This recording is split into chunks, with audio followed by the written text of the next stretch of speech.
الرحیم چھٹے سپارے میں سورہ المائدہ کی پہلی 3 آیات مبارکہ کا ترجمہ ہم نے گزشتہ 2 درسوں کے اندر کیا۔ آگے چوتھی آیت کریمہ اللہ تبارک و تعالیٰ نے ارشاد فرمایا یسألونک، محبوب آپ سے پوچھتے ہیں، سأل یسأل پوچھنا، اور یسألون جمع کا صیغہ ہوا کا آپ سے، محبوب آپ سے لوگ پوچھتے ہیں ماذا احل لہم، ان کے لیے کیا حلال کیا گیا۔ قل احل لکم الطیبات، محبوب ان سے فرما دو کہ تمہارے لیے پاکیزہ چیزیں حلال کی گئیں۔ وما علمتم من الجوارح، اور جو تم نے چیرنے والے جانور سکھائے ہوئے ہوں، یعنی ان کا کیا ہوا شکار، وہ بھی تمہارے لیے حلال ہے۔ مقلبین تعلمونہن مما علمکم اللہ، ان کو تم سکھاؤ، یعنی سلاؤ جس طرح کہ اللہ تبارک و تعالیٰ نے تمہیں سکھایا ہے۔ فَكُلُوا مِمَّا أَمْسَكْنَا عَلَيْكُمْ، پس کھاؤ جو تمہارے لیے روک رکھیں، یعنی شکاری جانور۔ اس کی مفسرین کرام نے اس کی تفصیل بیان کی ہے۔ سب سے پہلی چیز یہ کہ پچھلی آیہ مبارکہ میں اللہ تبارک و تعالیٰ نے فرمایا حرمت علیکم،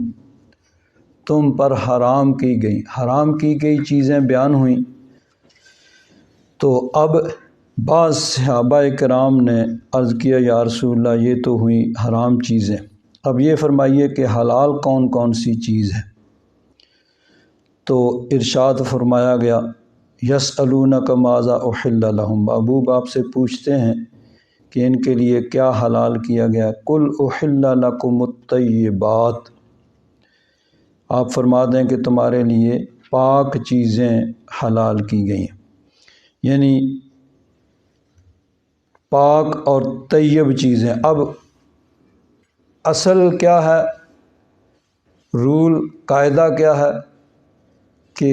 اصل اشیاء کے اندر اباحت ہے کہ کوئی چیز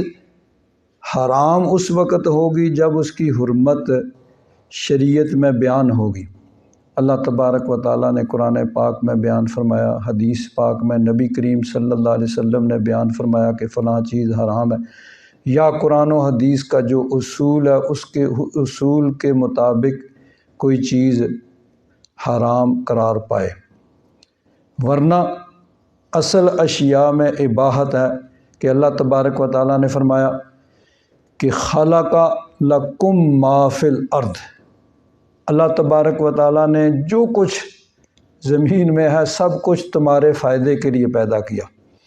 تو اللہ تبارک و تعالیٰ نے ہر چیز انسان کے فائدے کے لیے پیدا کی ہے، تو اس کا مطلب یہ ہے کہ اصل حلت ہے کہ ہر چیز حلال ہے۔ ہاں جن چیزوں سے منع فرما دیا گیا کہ یہ حرام ہے، یہ منع ہے، یہ ناجائز ہے، یہ نہیں کر، وہ چیزیں حرام قرار پائیں۔ تو یہ ایک بڑا اہم اصول ہے کہ اصل اشیاء میں اباحت ہے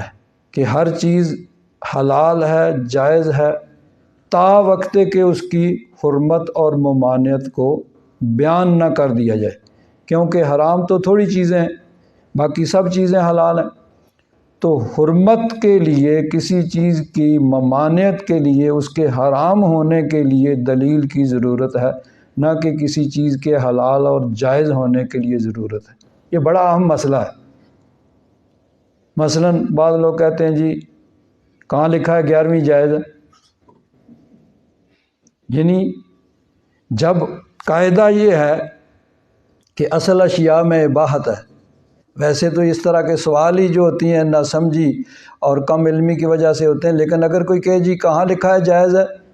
تو اصل سوال تو یہ ہونا چاہیے کہ اگر آپ کہتے ہیں یہ ناجائز اور حرام ہے تو پھر آپ کے ذمے دلیل پیش کرنا، اس کا ثبوت پیش کرنا کہ یہ چیز حرام ہے۔ میلاد شریف کہاں لکھا ہے جی حلال ہے جائز ہے؟ تو یہ سوال ہی نادانی اور کم علمی ناسمجھی ہے۔ اصل سوال یہ بنتا ہے کہ اگر کوئی آدمی اس کو حرام قرار دیتا ہے، ناجائز قرار دیتا ہے، تو اس کے ذمہ ہے کہ وہ ثبوت اور دلیل پیش کرے، بھئی اس دلیل سے یہ چیز ناجائز اور حرام ہے۔ تو کسی شے کے حلال ہونے کے لیے دلیل طلب کرنا یہ شریعت کے اصول سے یعنی بے بہرا ہونے کی دلیل ہے کہ اس کی شریعت کا اصول کا علم نہیں ہے کہ جو کسی چیز کی حلت کی دلیل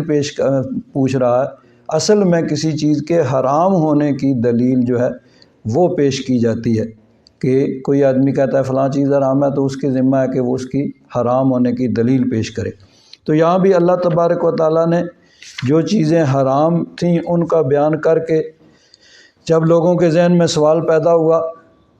تو پوچھا بھی کون سی چیزیں حلال ہیں، تو فرمایا طیب چیزیں سب حلال ہیں۔ یعنی جن جن چیزوں کو اللہ تبارک و تعالیٰ نے قرآن پاک میں یا نبی کریم صلی اللہ علیہ وسلم نے اپنے ارشادات میں منع کیا ہے وہ منع ہے، جن کو حرام قرار دیا ہے، ناجائز قرار دیا ہے وہ حرام اور ناجائز، باقی اس کے علاوہ سب جائز ہیں تا وقت کہ ان کی حرمت کی اور ناجائز کی ہونے کی اور ممانعت کی کوئی دلیل نہ آ جائے۔ تو فرمایا ان سے فرما دو احل لکم الطیبات، تمہارے لیے طیب اور پاکیزہ چیزیں حلال کی گئیں۔ حضرت پیر کرم شاہ صاحب رحمۃ اللہ تعالیٰ علیہ فرماتے ہیں کیونکہ حلال کا دائرہ بہت وسیع ہے اور ان کو نام بہ نام ذکر کرنے میں دشواری ہے، اس لیے ایک لفظ سے انہیں بیان فرما دیا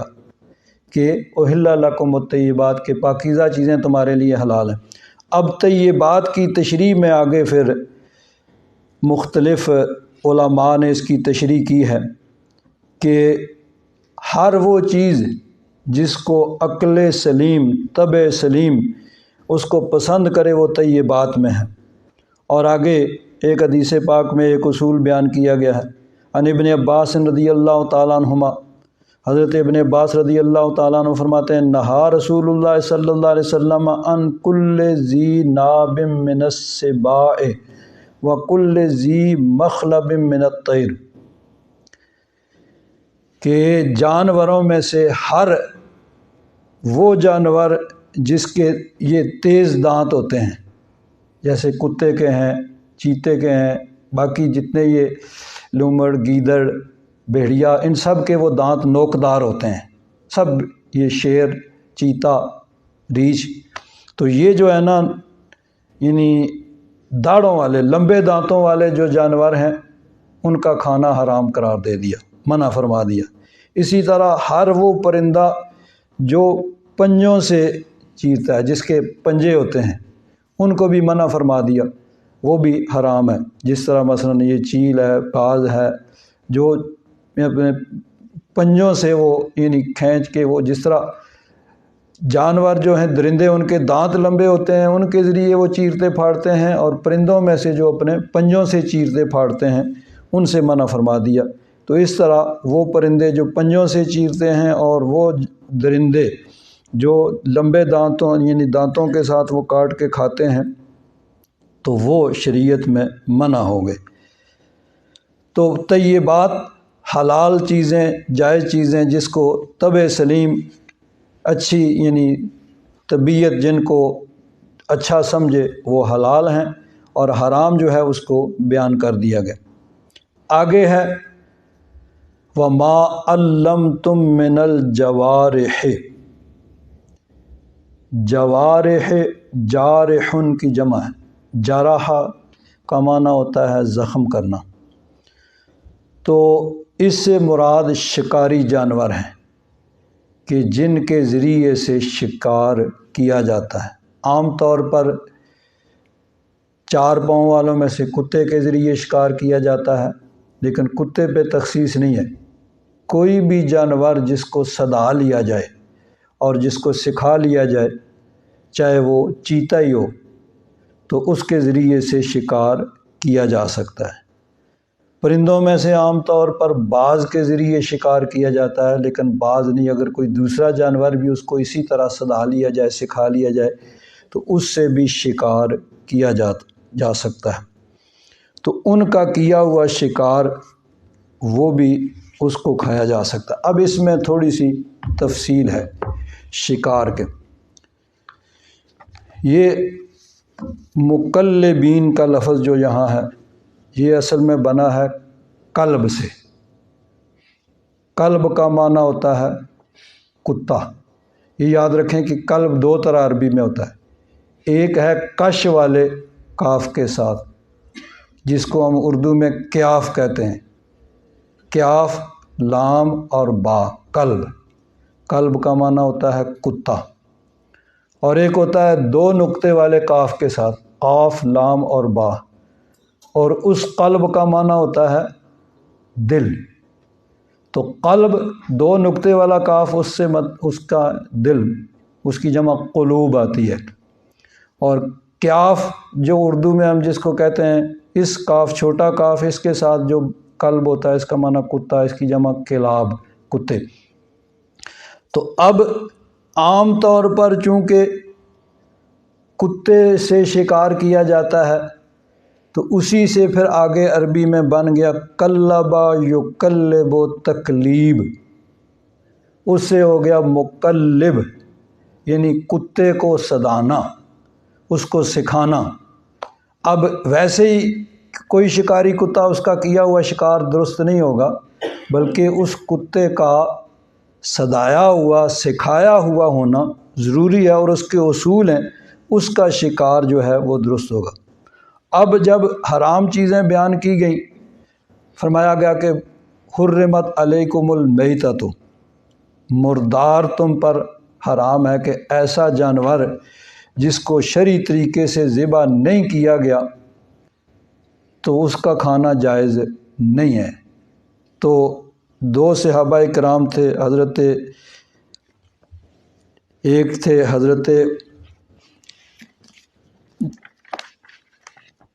زید، جن کو زید الخیل ان کا نام تھا، لیکن خیل کا معنی ہوتا ہے گھوڑا۔ اب گھوڑے انہوں نے رکھے ہوں گے یا کسی وجہ سے ان کو زید الخیل کہا جاتا تھا، تو نبی کریم صلی اللہ علیہ وسلم نے پھر ان کا نام رکھا زید الخیر، کہ خیر والے زید۔ اور ایک تھے حضرت عدی بن حاتم۔ ان دونوں نے نبی کریم صلی اللہ علیہ وسلم کی بارگاہ میں یہ سوال کیا کہ ہم بعض اوقات شکار کرتے ہیں جانوروں کے ساتھ، یعنی کتے کے ساتھ یا باز کے ساتھ شکار کرتے ہیں۔ بعض اوقات تو یہ ہوتا ہے کہ انہوں نے پکڑا ہوتا ہے جانور، اور ہم پہنچ جاتے ہیں اور اس کو زندہ ذبح کر لیتے ہیں۔ تو جب اس کو زندہ ذبح کر لیا گیا تو اس میں تو پھر کوئی شک و شبہ نہیں رہا نا، کہ ایسا جانور جس کا گوشت کھانا جائز ہے، اور شکاری جانور نے اس کو پکڑا، روکا، اور شکاری جو ہے وہ پہنچ گیا، وہ زندہ تھا، اور اس کو زندہ حالت میں پایا اور اس کو پھر ذبح کر لیا۔ اب بعض اوقات یہ ہوتا ہے کہ وہ شکاری جانور اس جانور کو اس طرح قابو کرتا ہے کہ یعنی وہ جانور مر جاتا ہے، شکاری کے پہنچنے سے پہلے وہ مر چکا ہوتا ہے، اس کو زندہ ذبح نہیں کیا جاتا۔ تو جب شکار کی تمام شرائط پائی جائیں گی تو پھر اس وقت اس کا گوشت کھانا بھی جائز ہوگا، جس کو شکاری جانور نے پکڑا ہے اور وہ مر گیا ہے۔ لیکن اس کے لیے ضروری یہ ہے کہ جو شکار کی تمام شرائط شریعت میں بیان ہوئیں وہ پائی جائیں۔ سب سے پہلی بات اس میں یہ ہے کہ شکار کرنا مباح ہے۔ مباح کا معنی ہوتا ہے کہ ایسا کام جس میں نہ کوئی گناہ ہے، نہ کوئی نافرمانی ہے، اور نہ اس میں ثواب ہے۔ یہ درمیان میں بعض چیزیں جو ہوتی ہیں، کوئی فرض ہوتا ہے، کوئی واجب ہوتا ہے، کوئی سنت ہوتا ہے، مستحب ہوتا ہے، بعض چیزیں مکروہ تنزیہی ہوتی ہیں، یعنی جو ممنوعات میں ہیں، جو جائز میں آتی ہیں ان میں کچھ چیزیں ضروری ہیں، فرض واجب ہیں، کچھ سنت ہیں، کچھ مستحب ہیں، اور جو چیزیں ممنوع ہیں جن سے منع کیا گیا ہے، بعض مکروہ تنزیہ ہوتی ہیں، جی اچھا نہیں ہے، گناہ نہیں ہے لیکن ایسا کرنا اچھا نہیں ہے، بعض مکروہ تحریمی ہوتی ہیں، بعض حرام ہوتی ہیں قطعی، اور ان دونوں کے درمیان میں ایک ہے مباح، کہ جو کام نہ گناہ ہے نہ ثواب ہے، تو یہ شکار کرنا ایک مباح عمل ہے، جائز ہے، یعنی آدمی شکار کر سکتا ہے، اس پر تمام مسلمانوں کا اجماع ہے، اور کتاب و سنت، قرآن پاک، حدیث اور اجماع امت سے یہ ثابت ہے۔ لیکن شکار کسی مقصد کے لیے ہوتا ہے۔ ایک آدمی ہوتا ہے کسی جانور کو، پرندے کو یا کسی جانور کو وہ شکار کرتا ہے اس لیے کہ اس کا گوشت کھائے، اپنے اہل و عیال کو کھلائے۔ بعض لوگوں کا ذریعہ معاش ہی یہی ہوتا تھا کہ وہ جنگل سے جانور شکار کر کے کھاتے تھے۔ کوئی اس لیے شکار کرتا ہے کہ اس کا آگے گوشت بیچ کے وہ اپنے ضروریات کو پورا کرے۔ تو صرف بطور شغل کے، لہو کھیل کے طور پر شکار کرنا یہ درست نہیں ہے، چاہے وہ حرام جانور کا ہی ہو۔ بعض دیکھیے مثلاً بعض جو موذی جانور ہوتے ہیں، نقصان پہنچاتے ہیں، جانوروں کا نقصان کرتے ہیں، فصلوں کا نقصان کرتے ہیں، انسانوں کو ان سے خطرہ ہوتا ہے، ان کو قتل کرنا وہ الگ بات ہے، ان کا مارنا ضروری ہے کیونکہ ان سے، ان کی ایذا سے بچنا۔ تو بعض وہ کہتے ہیں جی فلاں صاحب شکار کے لیے آئے، جی فلاں شیخ شکار کے لیے آئے ہیں، مقصد نہ کھانا ہوتا ہے نہ اس کو بیچنا ہوتا ہے، صرف ایک شغل کے طور پر، وقت گزارنے کے طور پر، یہ درست نہیں ہے۔ شکار جو ہے کسی مقصد کے لیے ہونا چاہیے۔ تو سب سے پہلی چیز تو یہ ہے کہ شکار جو ہے وہ مباح ہے، لیکن یہ اس وقت درست ہے کہ یا تو اپنے کھانے کے لیے ہو، اپنے اہل و عیال کے لیے ہو، یا اس کو آگے وہ شکار کے جانور کو بیچ کے اپنے وہ ذریعہ معاش اس کا ہے۔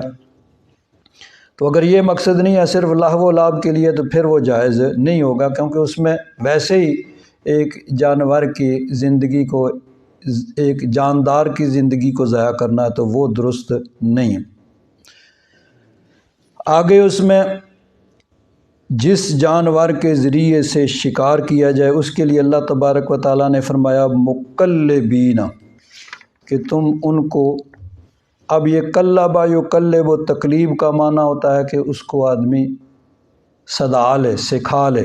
چاہے وہ کتا ہو یا کوئی اور اس طرح کا چار ٹانگوں والا جانور ہو، یا پرندہ ہو، باز ہو یا کوئی اور ہو۔ عام طور پر کتا اور باز ہوتے ہیں، لیکن کوئی دوسرا جانور بھی ہو سکتا ہے جس کو سکھایا جائے اور اس کے ذریعے سے شکار کیا جائے، تو شکار درست ہوتا ہے۔ تو اس میں جس طرح اب چونکہ ذبح، کسی بھی جانور کا گوشت اس وقت کھایا جاتا ہے کہ جب اس کو ذبح کیا جائے، اور ذبح کر کے شرعی طریقے سے اس کو ذبح کیا جائے، تو جب تک تو انسان کے اختیار میں ہے اس وقت یہ چیز ذبح کرنا ضروری ہے۔ اسی لیے کہ اگر شکاری جانور نے بھی کسی جانور کو پکڑا ہے اور وہ زندہ ہے تو اس کو ذبح کرنا ضروری ہے۔ اگر شکاری پہنچ گیا اور جانور زندہ تھا اور وہ ذبح کر سکتا تھا، اس نے ذبح نہیں کیا، پھر وہ مر گیا، اب وہ اس کا کھانا جائز نہیں ہوگا، کیونکہ اس کے اختیار میں تھا اس کو ذبح کرنا، اس نے اس کو ذبح نہیں کیا، تو اب اس کا گوشت کھانا جائز نہیں ہے۔ تو ایک ہے ذبح اختیاری اور ایک ہے ذبح اضطراری، مجبوری کی صورت میں۔ اختیاری تو یہ ہے، گزشتہ درس میں بھی بیان ہوا کہ جانور کی 4 رگوں میں سے کم از کم 3 کٹ جائیں۔ ایک ہوتی ہے خوراک کی نالی، ایک ہوتی ہے سانس کی نالی، اور 2 خون کی نالیاں، یہ 4 رگیں ہوتی ہیں۔ تو ان چاروں کا کٹنا یا کم از کم 3 کا کٹ جانا یہ ضروری ہے، اس پہ پھر تب ذبح درست ہوتا ہے۔ تو یہ ہے ذبح اختیاری، جب تک انسان کے اختیار میں ہے تو پرندہ ہو یا جانور ہو،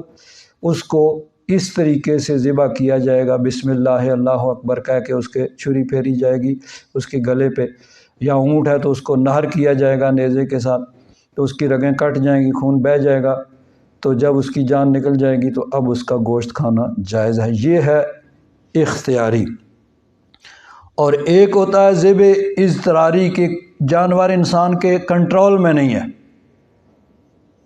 تو جب کنٹرول میں نہیں ہے تو پھر اس میں ذبح اضطراری ہوگا کہ مجبوری کی صورت میں اس کو کسی ایسے طریقے سے زخمی کیا جائے کہ جس سے اس کا خون بہہ جائے۔ اس میں بھی ضروری ہے کہ بسم اللہ پڑھا جائے۔ مثلا اگر سدایا ہوا کتا ہے یا باز ہے، اس کو شکار پہ چھوڑا ہے،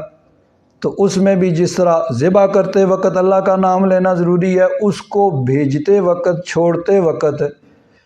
وہ بسم اللہ یعنی اللہ کا نام لینا ضروری ہے۔ اللہ کا نام لے کر جب اس جانور کو چھوڑا جائے گا پھر وہ اس کو زخمی کرے، یہ بھی ضروری ہے، کیونکہ اللہ تبارک و تعالیٰ نے فرمایا کہ جوارح وہ اس کو زخمی کرنے والے، یعنی جب اس کو زخمی کرے گا اس کا خون بہہ جائے گا تو یہ ذبح کے قائم مقام ہوگا، اور وہ اس کا خون گلے سے بہنا ضروری نہیں ہے، جہاں سے بھی وہ خون بہہ جائے گا اس کا تو اس صورت میں وہ جائز ہوگا۔ اب یہ جو ہے کہ سدایا ہوا، سکھایا ہوا، اس کو کب شمار کیا جائے گا، کہ اس کے لیے ہے کہ مقلبین، قلب یقلب و تقلیب کا معنی اس کو سدانا، اس کو سکھانا، کہ جب شکاری اس جانور کو، چاہے وہ کتا ہو یا کوئی دوسرا جانور ہو یا باز ہو یا کوئی پرندہ ہو، اس کو جب وہ بھیجے، جو بھی اس کی زبان میں اس کو سکھایا ہو، تو وہ جائے، اور اگر اس کو واپس بلائے تو واپس آ جائے۔ یہ نہیں کہ جب کتے نے جانور وہ شکاری دیکھا تو وہ خود ہی بھاگ پڑے، وہ پھر سدایا ہوا نہیں ہے۔ اس کا کیا ہوا شکار اگر وہ مر گیا ہے تو اس کا کھانا جائز نہیں ہوگا۔ سب سے پہلی شرط اس میں یہ ہے کہ جب وہ شکاری اس کو بھیجے تو وہ جائے، اس کے بھیجنے کے بغیر نہ جائے، اور اگر وہ اس کو بلا لے تو واپس آ جائے، تو پھر اس کو سدایا ہوا، سکھایا ہوا قرار دیا جائے گا۔ اور اس کے لیے پھر پہلی مرتبہ یہ ہے کہ 3 مرتبہ اس کو بھیجا ہے اور 3 مرتبہ بلایا ہے، تو وہ اس کے بھیجنے پہ گیا اور واپس بلانے پہ واپس آ گیا، تو اب اس کو سدایا ہوا سمجھا جائے گا۔ اب جب اس کو بسم اللہ اللہ اکبر کہہ کے اس کو شکار پہ چھوڑے گا، تو وہ شکار یعنی جب اس نے وہ پکڑ لیا تو اگر اس نے اس کو زخمی بھی کیا، اس کا خون بہہ گیا، اب اگر وہ مر بھی جائے تو پھر بھی اس کا گوشت کھانا جائز ہوگا، اور اگر زندہ صورت میں اس کو پا لیا تو اس کو ذبح کرنا ضروری ہے۔ تو اس میں یہ ہے کہ جب اس کو بھیجا جائے تو وہ اس کو جائے، اور واپس بلائے تو واپس آ جائے، اور یہ ذبح اضطراری کے صورت ہوگی کہ اب یہ چونکہ کنٹرول میں نہیں ہے، اختیار میں نہیں ہے، تو اس صورت میں اس کو زخمی کرے گا، اس کا خون بہہ جائے گا، اگر وہ مر بھی گیا تو اس کا گوشت کھانا جائز ہے۔ اب اگر ایک کتا اس نے چھوڑا، وہ جو سکھایا ہوا ہے، اور اس کے ساتھ کوئی اور شامل ہو گیا جو سکھایا ہوا نہیں ہے، یا ایک کتے پہ بسم اللہ پڑھ کے چھوڑا اور دوسرا جو بغیر بسم اللہ کے چھوڑ دیا، اب یہ نہیں پتہ کہ اس کو شکار کس نے کیا ہے، تو اب اس صورت میں بھی اس کا کھانا جائز نہیں ہے۔ لیکن یہ ساری صورتیں تب ہیں کہ وہ جانور شکاری کے پہنچنے سے پہلے مر چکا ہو۔ اگر زندہ پا لیا تو اس کو ذبح کرنا ضروری ہے، اور ذبح جب کر لیا تو چاہے وہ سدائے ہوئے نے شکار کیا ہے، چاہے کسی درندے نے کسی جانور کو پکڑا اور آدمی آ گیا، وہ درندہ چھوڑ کے بھاگ گیا، وہ زندہ اس کو ذبح کر لیا تو اس کو کھانا جائز ہے، کیونکہ اس کو ذبح کر لیا گیا ہے شرعی طریقے سے زندہ کو۔ تو یہ ساری صورتیں اس میں ہیں کہ وہ یعنی شکاری جانور کے پکڑنے سے اس کے یعنی اس کو زخمی کرنے کی وجہ سے وہ مر گیا۔ اب اس میں ایک شرط یہ بھی ہے کہ وہ جانور اس میں سے خود کچھ نہ کھائے، جس کو شکاری نے بھیجا ہے وہ اس کو صرف پکڑے، اس کو زخمی کرے، چاہے اس کے زخمی کرنے اور پکڑنے کی وجہ سے وہ مر بھی جائے تو اس کو کھا سکتے ہیں، لیکن اگر اس میں سے کچھ خود بھی اس نے کھا لیا، اب وہ سدایا ہوا نہیں ہے، وہ سکھایا ہوا نہیں ہے، اس نے پھر وہ مالک کے لیے نہیں پکڑا، اس نے اپنے لیے پکڑا ہے، تو اب اگر وہ مر گیا تو اب اس کو کھانا جائز نہیں ہے۔ لیکن زندہ مل گیا تو پھر تو تمام صورتوں میں اس کو ذبح کر کے کھا سکتے ہیں نا۔ تو اس میں ایک شرط یہ بھی ہے کہ جب اس کو بھیجا جائے واپس بلایا جائے تو واپس آ جائے، حتیٰ کہ اگر اس نے شکار پکڑا ہوا بھی ہے اس کو کہے چھوڑ دے تو وہ چھوڑ دے، یہ اس کے صدائے ہونے کی شرط ہے، اور وہ خود اس میں سے نہ کھائے۔ ہاں، جب شکاری خود اس کو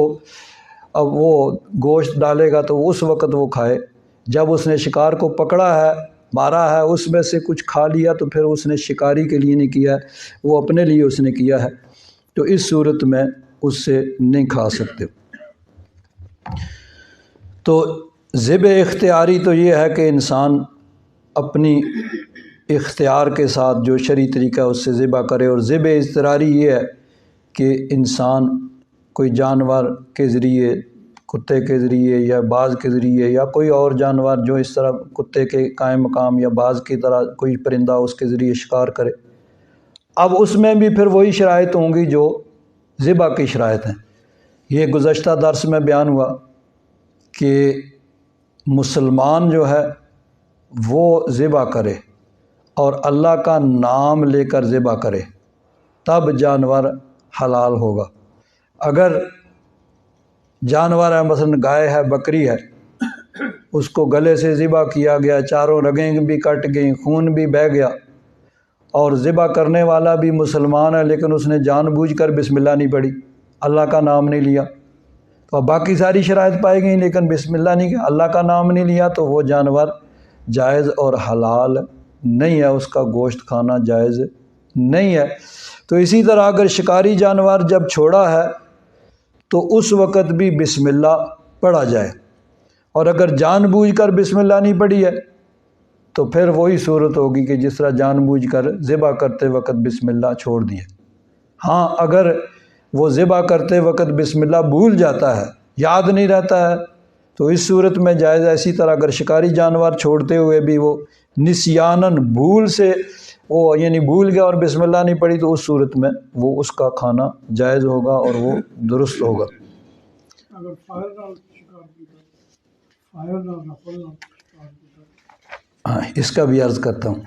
اب یہ چیزیں آ جائیں گی، اگر تیر پھینکا ہے، تیر سیدھا جا کے اس کو لگا ہے اور اس سے وہ زخمی ہوا، اس کا خون بہہ گیا، اس میں بھی یہی شرط ہے کہ بسم اللہ پڑھ کے تیر پھینکا گیا اور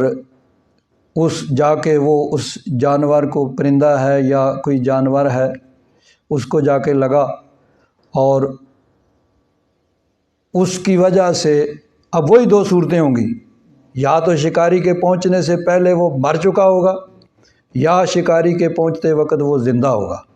اگر تو زندہ ہے تو پھر ضروری ہے کہ اس کو ذبح کرے، اور اس کو زندہ پا لیے نہیں ذبح کیا تو اس کا کھانا جائز نہیں ہے۔ اگر شکاری کے پہنچنے سے پہلے اس کی موت واقع ہوگی تو اب اس کا گوشت کھانا جائز ہے، کیونکہ یہ ذبح اضطراری پایا گیا کہ ایسی صورت تھی کہ اس کے قبضہ و اختیار میں نہیں تھا، کنٹرول میں نہیں تھا، تیر پھینکا اور وہ اس نے اس کو زخمی کیا، بسم اللہ اللہ اکبر کہہ کے تیر پھینکا، تیر جا کے اس کو لگا اور شکاری کے پہنچنے سے پہلے وہ مر چکا تھا، اب چونکہ وہ زخمی ہو گیا، خون بہہ گیا، ساری شرائط پائی گئی ہیں شکار والی، اس کا کھانا جائز ہوگا، یہ درست ہے۔ لیکن اگر تیر اس کو سیدھا پھالے کے نہیں لگا،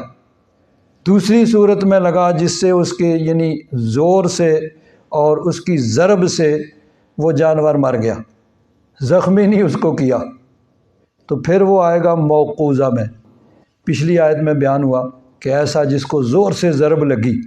ہتھوڑا مارا یا کوئی ایسی ضرب ماری جس سے اس کی موت واقع ہو گئی، یا ڈنڈے اس کو اتنے مارے کہ اس سے موت واقع ہو گئی، تو اب یہ صورتیں چونکہ زخمی کرنے والی اور خون بہانے والی نہیں ہیں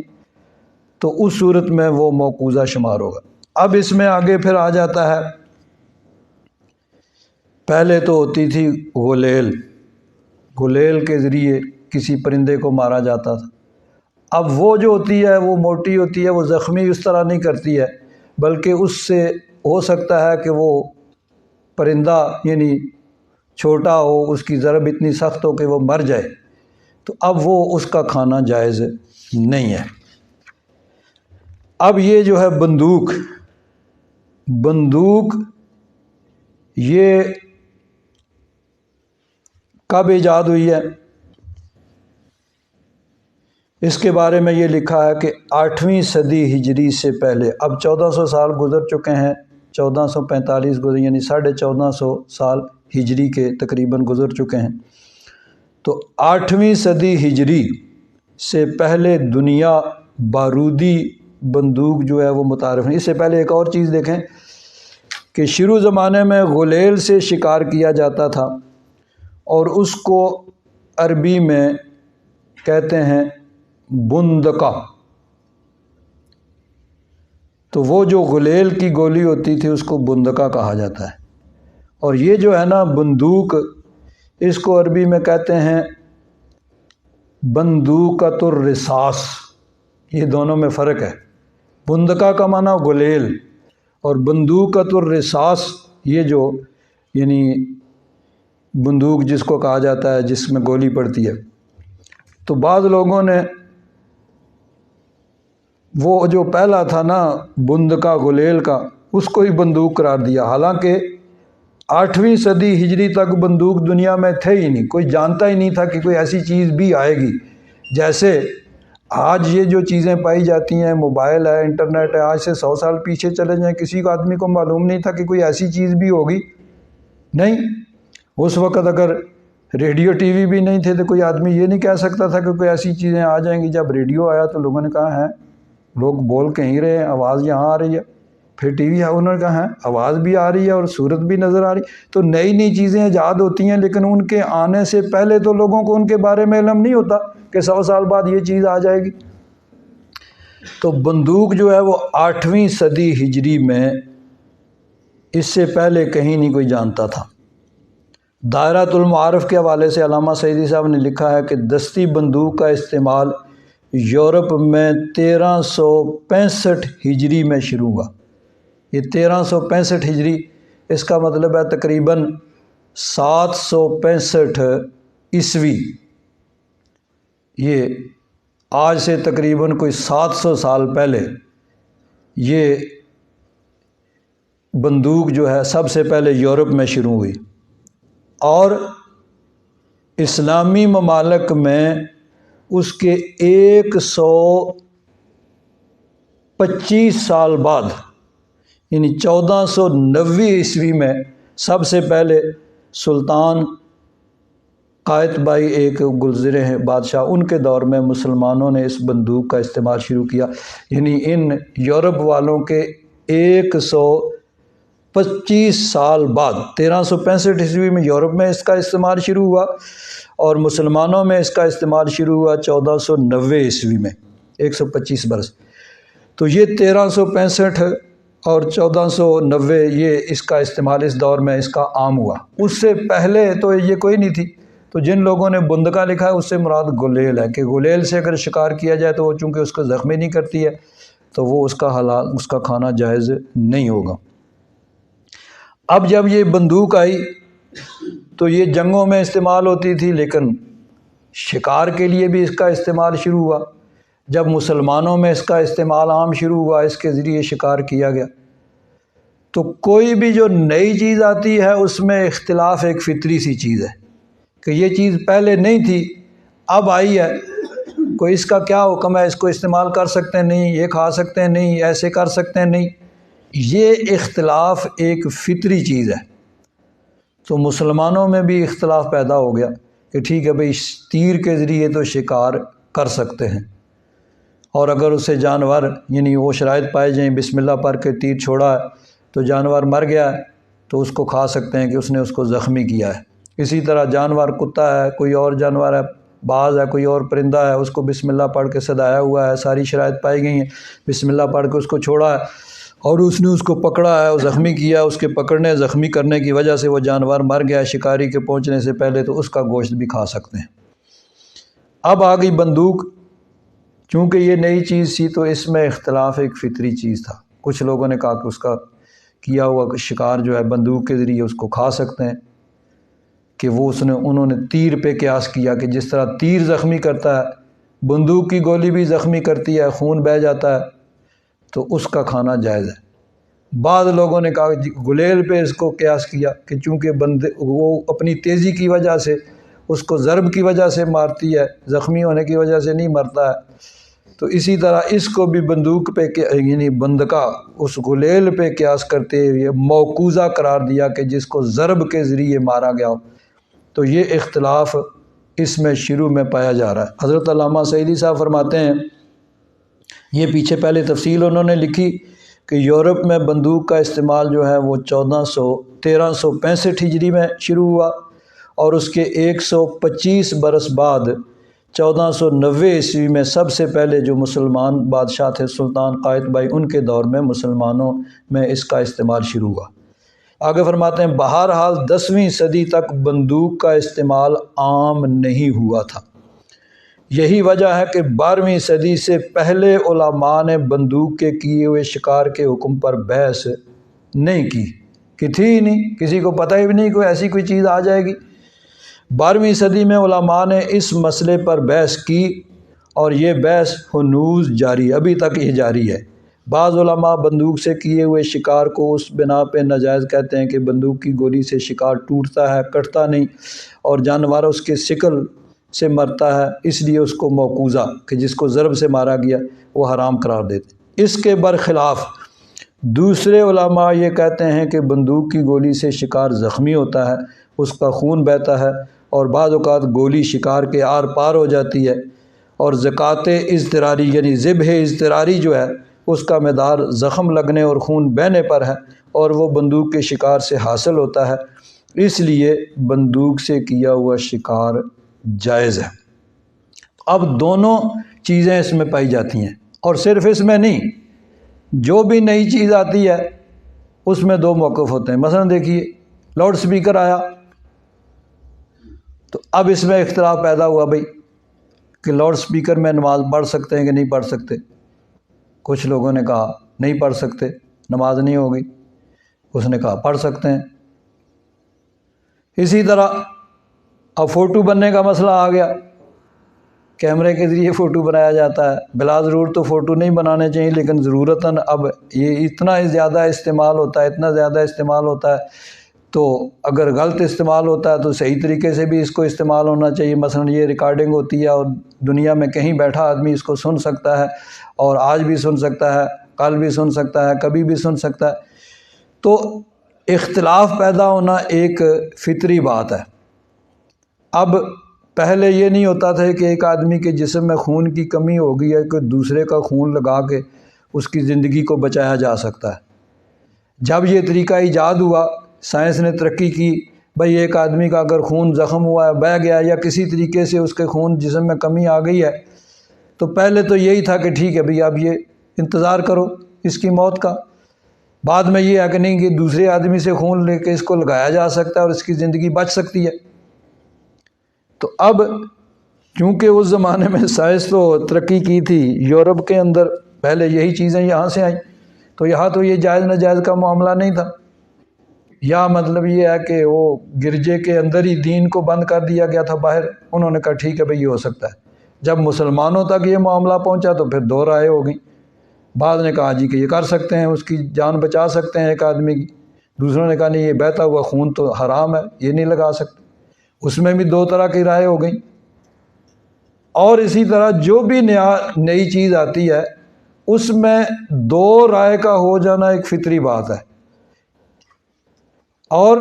اس میں ایک یہ بھی ہے کہ جب کسی مفتی سے فتویٰ پوچھا جاتا ہے تو جب وہ فتویٰ دیتا ہے تو اس میں ایک یہ چیز ہوتی ہے کہ کل ان پہ کوئی اعتراض ہوگا کہ یہ فتویٰ غلط ہے، اس دلیل سے غلط ہے، اس دلیل سے غلط ہے۔ تو بعض لوگ یہ کہتے ہیں کہ ٹھیک ہے بھئی آسان کام یہی ہے کہ ناجائز کہہ دو، پھر تم پہ کوئی اعتراض نہیں ہوگا۔ ٹھیک ہے، بندوق سے کیا ہوا شکار حرام، خون دینا حرام، ایک آدمی کا جسم کا کوئی عضو مثلا جس طرح دیکھیے ایک آدمی کے گردے فیل ہو گئے، پہلے یہی ہوتا تھا کہ ٹھیک ہے بھئی اب اس کی موت کا انتظار کرو،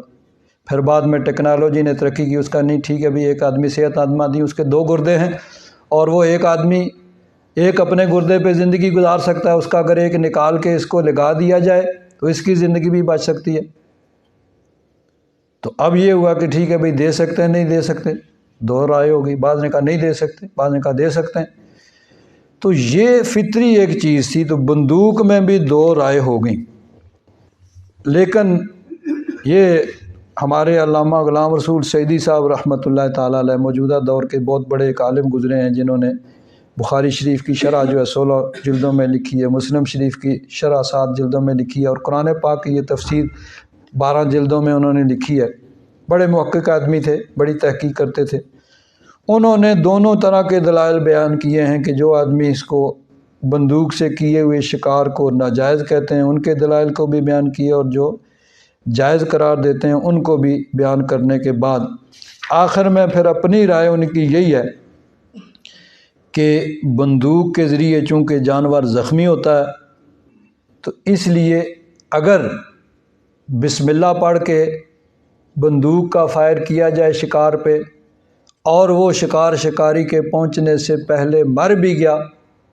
تو اس کا گوشت کھانا جائز ہے، کیونکہ یہ ذبح اضطراری کی جو شرائط ہیں وہ پائی گئی، اور اگر زندہ مل گیا تو پھر اس کا ذبح کرنا ضروری ہے۔ لیکن بہرحال یہ اختلاف چلا آ رہا ہے، اور شاید یہ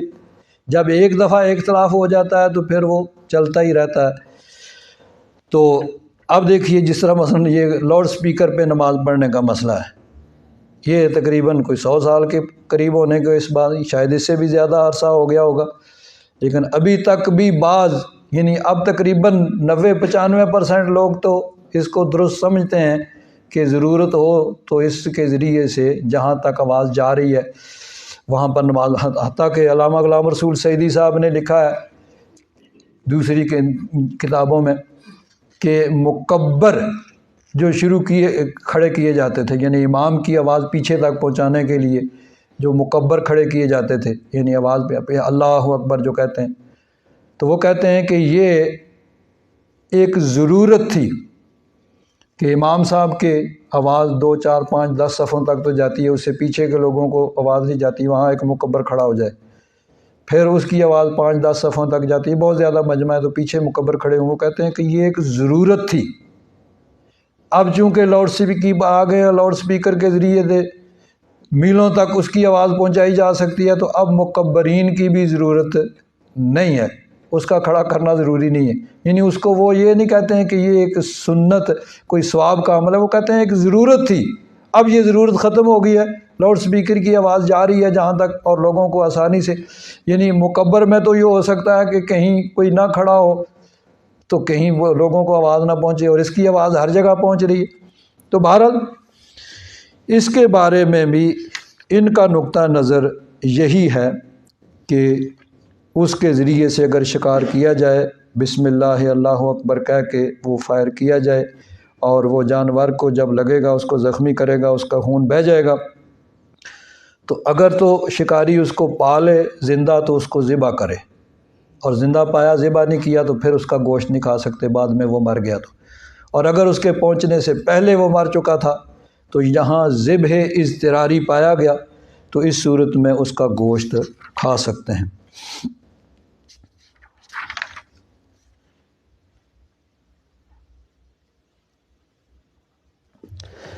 اب آگے اس میں ایک اور مسئلہ بھی کتا جو ہے وہ شکار کے لیے رکھا جاتا ہے، بغیر ضرورت کے کتا جو ہے وہ نہیں رکھا جا سکتا، کتا ضرورت کے تحت رکھ سکتے ہیں، اور وہ ضرورت کون سی ہے؟ یا تو اپنی حفاظت کے لیے رکھے، گھر کی حفاظت کے لیے، مویشیوں کی حفاظت کے لیے رکھے کھیتی باڑی میں، یا شکار کے لیے رکھے، جس کو شکار کے لیے اس نے سکھایا ہوا ہے تو اس کے لیے اس کو رکھے۔ تو حفاظت کے لیے، اپنی حفاظت کے لیے، مویشیوں کی حفاظت کے لیے یا شکار کے لیے رکھا ہے تو اس صورت میں تو اس کا رکھنا جائز ہے۔ لیکن جس طرح اب یعنی دوسرے لوگوں کو دیکھا دیکھی مسلمانوں نے بھی وہی کام شروع کر دیا کہ انسانوں سے تو چاہے نفرت کریں، کتے کو وہ اپنے ساتھ ہی سلائیں اپنے ساتھ ایک ہی برتن میں کھائیں، تو کتا جو ہے اس کو صرف ضرورتاً رکھنا جائز ہے، یا تو مال مویشی کی حفاظت کے لیے، گھر کی حفاظت کے لیے، شکار کے لیے، ادروائز بصورت دیگر حدیث پاک میں آتا ہے کہ جو آدمی کھیت کے لیے، شکار کے لیے، حفاظت کے لیے اس کے بغیر کتا رکھتا ہے تو اس کے اجر میں سے ہر روز ایک کی رات کاٹ لیا جاتا ہے، کم کر لیا جاتا ہے۔ اب یہ کی رات کیا ہے، اس کی مقدار تو اللہ تبارک و تعالیٰ ہی جانتا ہے، اس کا حبیب جانتا ہے، لیکن بہرحال کی رات یعنی اس کے اجر میں سے کمی ہوتی ہے کہ بلا ضرورت اس نے کتا اپنے گھر میں پالا ہوا ہے، رکھا ہوا ہے، تو اس کے اجر میں سے کمی ہوگی۔ یہ کی رات کیا ہے، کی رات عرب میں ایک پیمانہ استعمال ہوتا تھا جس کے ذریعے سے چیزوں کو ناپا جاتا تھا، لیکن اب اجر کوئی ایسی چیز نہیں ہے کہ جس کو ناپ کے کسی کو دیا جائے، تو اب اس کی مقدار اللہ تبارک و تعالیٰ اور اس کا حبیب جانتا ہے۔ لیکن بہرحال جس طرح ایک حدیث پاک میں ہے کہ جو آدمی اپنے کسی مسلمان بھائی کے جنازے میں شامل ہوتا ہے اس کو ایک کی رات اجر ملتا ہے، اور جو جنازے کے ساتھ دفن میں بھی شامل ہوتا ہے اس کو 2 کی رات اجر ملتا ہے۔ تو صحابہ اکرام نے عرض کی یا رسول اللہ یہ کی رات کتنا ہے کہ اگر جنازے میں شامل ہوا تو اس کا ثواب اجر 1 کی رات ہوگا، اور اگر وہ جنازے کے بعد دفن میں بھی شامل ہوا تو اس کو 2 کی رات ملیں گے۔ تو حضور نے فرمایا 1 کی رات احد پہاڑ کے برابر ہے۔ تو جب اتنا ثواب احد پہاڑ کے برابر 1 کی رات ہے، تو جس نے بلا ضرورت کتا رکھا اپنے گھر میں، نہ تو اپنی حفاظت کے لیے ہے، نہ مال مویشی کی حفاظت کے لیے ہے، کھیتی باڑی کی حفاظت کے لیے نہیں، حفاظت کے لیے نہیں ہے، اور نہ شکار کے لیے ہے، شوقیہ طور پر جس طرح رکھتے ہیں، تو 1 کی رات اس کے اجر میں سے کم جو ہے وہ کر لیا جائے گا۔ ایک حدیث پاک میں ہے کہ ام المومنین حضرت میمونہ رضی اللہ تعالیٰ عنہ وہ فرماتی ہیں کہ ایک دن نبی کریم صلی اللہ علیہ وسلم صبح بہت پریشان تھے۔ ام المومنین حضرت میمونہ رضی اللہ تعالیٰ عنہ نے حضور کو مغموم اور پریشان دیکھا تو عرض کیا حضور آپ پریشان ہیں؟ تو نبی کریم صلی اللہ علیہ وسلم نے فرمایا کہ مجھ سے جبریل نے رات کو ملاقات کا وعدہ کیا تھا لیکن وہ آئے نہیں، بخدا انہوں نے مجھ سے کبھی وعدہ خلافی نہیں کی۔ پھر سارا دن رسول اللہ صلی اللہ علیہ وسلم کی یہی کیفیت رہی۔ پھر کیا معلوم ہوا کہ گھر کے اندر ایک چھوٹا سا کتے کا بچہ ہے جو پردے کے پیچھے تھا، وہ کہیں سے آ گیا یا کسی طریقے، حضور نے اس کو نکالنے کا حکم دیا۔ جب اس کو نکالا گیا، پھر نکالنے کا حکم دیا، پھر آپ نے پانی سے اس جگہ کو دھویا جہاں وہ کتا تھا۔ جب شام ہوئی تو حضرت جبریل نبی کریم صلی اللہ علیہ وسلم کی بارگاہ میں حاضر ہوئے، ملاقات کی۔ آپ نے ارشاد فرمایا کہ آپ نے گزشتہ رات آنے کا وعدہ کیا تھا۔ تو حضرت جبریل امین نے عرض کی ہاں یا رسول اللہ، لیکن ہم اس گھر میں داخل نہیں ہوتے جس میں کتا یا تصویر ہو۔ تو اب تصویروں کو جس طرح دیواروں کے اوپر لٹکایا جاتا ہے، چاہے وہ تصویر کسی فوت شدہ پیارے کی ہو، چاہے پیر صاحب کی ہو، کسی کی بھی ہو، یہ کوئی مطلب پسندیدہ عمل نہیں ہے۔ تصویر یہ صرف ضرورتاً ہونی چاہیے، اور خاص طور پر اس میں چونکہ فرق کیا گیا، ایک ہے جس طرح مثلا ریکارڈنگ ہوتی ہے اس کا آگے پرنٹ نہیں نکالا جاتا، تو پرنٹ جو نکالا جاتا ہے یہ تو بہرحال صرف ضرورتاً۔ آج دیکھیے کوئی بھی کام اس کے بغیر نہیں ہوتا، اب تو چلو اور ٹیکنالوجی ترقی کر چکی ہے کہ صرف وہ موبائل میں فوٹو بنا لیں گے، آپ کو فوٹو لے جانے کی بھی ضرورت نہیں ہے، لیکن ابھی یہ پچھلے جو عرصہ گزرا ہے اس میں کہیں جائیں سب سے پہلے فوٹو لیا جاتا ہے، فوٹو لائیں بھائی۔ تو یہ ایک ایسی مجبوری تھی کہ جس سے بچنا ضروری نہیں تھا، تو ضرورتاً تصویر کو بنایا جا سکتا ہے، اور اس کو صرف ضرورت ہی رہنی چاہیے، اس سے آگے جو ہے اس کو نہیں ہونا چاہیے۔ گھروں میں تصویریں لگانے کی ضرورت نہیں ہے، وہ بلا ضرورت ہے اور خواہ مخواہ کا ایک ایسا کام ہے کہ جس میں کوئی فائدہ نہیں ہے۔ تو حضرت یعنی وہ تصویر چاہے کسی پیارے کی ہو جو دنیا سے جا چکا ہے، چاہے پیر صاحب کی ہو، کسی کی بھی ہو، اس کا کوئی فائدہ نہیں ہے، اس کا نقصان ہی نقصان ہے۔ تو حضرت جبریل امین نے عرض کیا حضور کہ جس گھر کے اندر کتا یا تصویر ہو ہم اس گھر میں داخل نہیں ہوتے۔ کتے سے مراد وہی ہے کہ جو شوقیہ طور پر رکھا ہے، اگر حفاظت کے لیے رکھا ہے یا مال مویشی کی حفاظت کے لیے یا شکار کے لیے تو وہ اس سے مستثنیٰ ہوگا۔ پھر نبی کریم صلی اللہ علیہ وسلم نے کتوں کو مارنے کا حکم دیا، آگے پھر بعد میں اس حکم کی ختم ہو گیا، لیکن بہرحال کتا جو ہے وہ صرف ضرورتاً رکھا جا سکتا ہے۔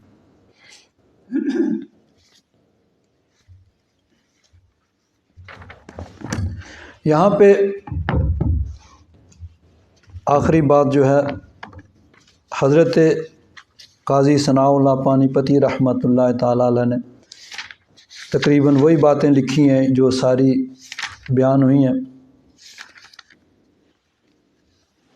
ایک چیز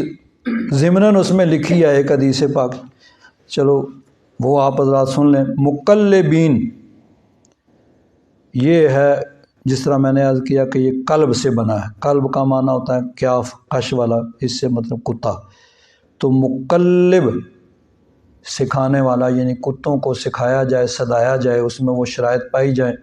تو تب یعنی وہ اب چونکہ عام طور پر کتے سے شکار کیا جاتا تھا تو وہ مقلبین عرب میں یہ لفظ استعمال ہوا۔ مراد یہی ہے کہ کوئی بھی شکاری جانور، چاہے وہ جانور ہو، پرندہ ہو، جس کو صدا لیا جائے، وہ ساری شرائط جو بیان ہوئی شکار کے لیے وہ پائی جائیں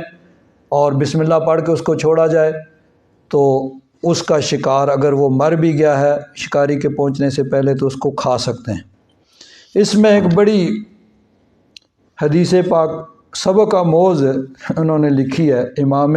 حاکم کے مستدرک کے حوالے سے۔ یہ کہتے ہیں کہ قلب، اب بعض لوگوں نے کہا کہ صرف کتے سے شکار کر سکتے ہیں، کسی اور جانور سے نہیں، یا باز سے کر سکتے ہیں، کسی اور پرندے سے نہیں۔ تو وہ کہتے ہیں قلب جو ہے نا، چونکہ عام طور پر کتوں سے شکار ہوتا تھا تو اس لیے یہ قلبہ، قلب سے جو منع ہے، لیکن کوئی بھی ایسا جانور جس کو صدا لیا جائے، چاہے وہ چیتا ہو یا کوئی اور ہو، جب اس کو صدا لیا جائے اور ساری شرائط اس میں وہ پائی جائیں اور اس کو بسم اللہ پڑھ کے چھوڑا جائے تو اگر وہ شکاری جانور مر جائے گا تو اس کا کھانا جائز ہے، اور اگر اس کو زندہ پا لیا تو پھر اس کو ذبح کرنا ضروری ہے۔ اب ضمناً ایک بات آ گئی کہ قلب سے صرف کتا مراد نہیں ہے بلکہ اس سے دوسرے جانور بھی مراد ہوتے ہیں۔ عربی میں شیر کو، چیتے کو بھی بعض اوقات قلب کہہ لیتے ہیں۔ پھر ایک حدیث پاک انہوں نے اس کے استشہاد کے طور پر، دلیل کے طور پر لکھی ہے۔ ابو لہب یہ بڑا دشمن تھا نبی کریم صلی اللہ علیہ وسلم کا، تھا تو سگا چچا، اور اس کا گھر حضور کے گھر کے ساتھ تھا، چونکہ چچا تھا تو ظاہر بات ہے اوپر سے جو جائیداد چلی آ رہی تھی وہ مشترکہ تھی، تو دونوں بھائیوں کے گھر اکٹھے تھے، تو حضور کا چچا تھا تو چچا بھتیجا کا گھر ساتھ ساتھ تھا، درمیان میں دیوار جو تھی وہ مشترک تھی، سانجھی تھی، لیکن تھا بڑا دشمن۔ ساری زندگی اس نے مخالفت کی اور کفر کی حالت میں وہ مرا، اس کی مذمت میں پوری صورت نازل ہوئی۔ اور اس کا 2 بیٹے تھے، عتبہ اور عتیبہ۔ حضور کے اعلان نبوت سے پہلے حضور کی 2 بیٹیوں کا نکاح ان دونوں سے ہوا تھا، عتبہ اور عتیبہ سے۔ عتیبہ کے بارے میں بعض کتابوں میں لکھا ہے کہ وہ بعد میں مسلمان ہو گئے تھے، لیکن یہ عتبہ تو یہ اب جب حضور نے اعلان نبوت فرمایا تو ابو جہل دشمن بن گیا، اس نے اپنے بیٹوں کو بھی کہا بھائی ان کی بیٹیوں کو طلاق دے دو۔ حضور نبی کریم صلی اللہ علیہ وسلم کی صاحبزادیوں کو ان دونوں نے طلاقیں دے دی، ان کو مطلب رخصت کر دیا حضور کی دشمنی میں۔ اور یہ بڑا یعنی زبان دراز حضور کی بے ادبی اور گستاخی کیا کرتا تھا، عتبہ بن ابی لہب، گالیاں دیا کرتا تھا۔ تو ایک دفعہ نبی کریم صلی اللہ علیہ وسلم نے رب ذوالجلال کی بارگاہ میں عرض کی، اللہم سلط علیہ کلب من کلابک، کہ اپنے کتوں میں سے کوئی کتا، یعنی کوئی جانور، کوئی درندہ اس پہ مسلط کر دے۔ اب حضور نے یہ رب ذوالجلال کی بارگاہ میں عرض کر دی، ابو لہب کو بھی پتہ لگ گیا، جانتا وہ بھی تھا کہ حضور کی زبان سے جو نکلتا ہے پھر وہ ہو جاتا ہے، اس میں کسی قسم کی پھر رکاوٹ نہیں ہوتی۔ اب اس کو بھی یقین تھا یہ ہونا ہے، لیکن اپنی طرف سے وہ احتیاط کرتا، اس کو کہیں جانے نہ دیتا، گھر کے اندر رکھتا حفاظت۔ ایک دفعہ اتفاق سے تجارتی قافلہ اس کا جا رہا ہے، وہ خود نہیں جا سکتا تھا، تو اپنے بیٹے کو کہا بھئی یہ تجارتی قافلہ تم لے جاؤ، اور جو ساتھ ملازمین تھے، کارندے تھے، ان کو کہا بھئی اس کا خاص تم نے خیال رکھنا ہے، کہیں کوئی درندہ نہ اس کو چیر جائے۔ پتہ جو حضور نے کہا تھا کہ اپنا درندہ اس پہ مسلط کر دے، مجبوراً میں اس کو بھیج رہا ہوں، لیکن یہ تمہارے ذمہ ہے، تم نے اس کی حفاظت کرنی ہے۔ رستے میں ایک جگہ انہوں نے قیام کیا، تو کیا کیا، جو سامان تھا نا، سامان کی بوریاں ان کو اکٹھا کیا، اور ایک چبوترا سا بنا کے اس کے اوپر اس کو سلایا عتبہ کو، اور اردا گرد وہ خود سارے سو گئے کہ اگر کوئی جانور آئے گا تو چلو ہمیں نقصان پہنچائے گا، یا ہم اس کو جگائیں گے تو بچائیں گے، اگر اس کو نقصان پہنچا تو سردار نے ہمیں نہیں چھوڑنا۔ تو روایات میں آتا ہے کہ ایک شیر آ گیا، اور شیر، وہ سب لوگ سوئے ہوئے ہیں، ایک کو سونگھتا ہے، نہیں یہ نہیں، دوسرے کو سونگھتا ہے، تیسرے کو سونگھتا ہے، نہیں یہ تو سارے نہیں۔ پھر اس نے چھلانگ لگائی اس چبوترے کے اوپر جہاں وہ سویا ہوا تھا، وہاں پہنچ گیا، اس کو جا کے سونگھا، ہاں یہ ہے، یہ اللہ کا حکم تھا، اس کو وہیں پہ اس نے چیر پھاڑ دیا۔ کہ نبی کریم صلی اللہ علیہ وسلم نے یہ دعا مانگی تھی، اللہم سلط علیہ کلب من کلابک، کہ اپنے درندوں میں سے کوئی درندہ اس پہ مسلط کر دے۔ تو بہرحال یہ ضمناً یہاں بات آ گئی، تو پوری آیہ مبارکہ کا ترجمہ ایک دفعہ پھر کرتے ہیں۔ اللہ تبارک و تعالیٰ نے ارشاد فرمایا، یسألونک ماذا احل لہم، جب حرام چیزیں جو بیان ہوئیں تو پھر صحابہ کرام نے عرض کیا، یا رسول اللہ ہمارے لیے حلال کیا ہیں؟ تو اللہ تعالیٰ نے ارشاد فرمایا، احل لکم الطیبات، پاکیزہ چیزیں تمہارے لیے حلال ہیں جن کو طبع سلیم اچھا سمجھے، یعنی حرام چونکہ تھوڑی سی چیزیں ہیں ان کا بیان ہو گیا، تو باقی سب چیزیں وہ تمہارے لیے حلال ہیں تا وقتہ کہ ان کی حرمت شریعت میں قرآن و حدیث میں بیان نہ ہو جائے۔ وَمَا عَلَّمْتُم مِّنَ الْجَوَارِحِ، اور جو تم شکاری جانور، چیرنے والے جانور، ان کو سکھاؤ، مقلبین، ان کو تم ٹریننگ دو، تعلمونہن مما علمکم اللہ، ان کو ایسے سکھاؤ جیسے کہ تمہیں اللہ تبارک و تعالیٰ نے جو علم دیا ہے اس کے ذریعے سے ان کو سکھاؤ۔ اور سکھانے کی صدائے ہوئے کی شرط وہی ہے جو بیان ہوئی، کہ جب اس کو بھیجے تو وہ جائے، جب اس کو واپس بلائے تو وہ واپس آ جائے، اور اس میں سے وہ کھائے بھی نہیں، صرف مالک کے لیے وہ پکڑے، اور اگر وہ مالک کے پہنچنے سے، شکاری کے پہنچنے سے پہلے مر بھی گیا جب اس نے اس کو زخمی کیا ہے تو اس کا کھانا جائز ہو گیا، کیونکہ ذبح اضطراری پائے گا۔ فَكُلُوا مِمَّا أَمْسَكْنَا عَلَيْكُمْ، پس کھاؤ وہ جو تمہارے لیے روک رکھیں۔ اگر اس نے خود اس میں سے کھا لیا ہے تو پھر وہ صدایا ہوا اور سکھایا ہوا نہیں ہے، اب اس کا کھانا جائز نہیں اگر وہ مر گیا۔ وَاذْكُرُوا اسْمَ اللَّهِ عَلَيْهِ، اور اللہ کا نام اس پہ لو، یعنی جس طرح ذبح کے وقت اللہ کا نام لیا جاتا ہے، اسی وقت شکاری جانور چھوڑتے ہوئے، تیر چھوڑتے ہوئے یا بندوق کا فائر کرتے ہوئے وہ بسم اللہ اللہ اکبر کہا جائے گا، تب وہ جائز ہوگا اس کا کھانا اگر وہ اس سے مر جائے۔ واتقوا اللہ، اللہ تبارک و تعالیٰ سے ڈرو، ان اللہ سریع الحساب، بے شک اللہ تبارک و تعالیٰ جلد حساب لینے والا ہے۔ الحمدللہ رب العالمین، والصلاة والسلام علی حبیبہ سیدنا و مولانا محمد وعلی آلہ واصحابہ اجمعین۔ اللہم انک عفو کریم تحب العفو فاعف عنا یا غفور یا غفور یا غفور۔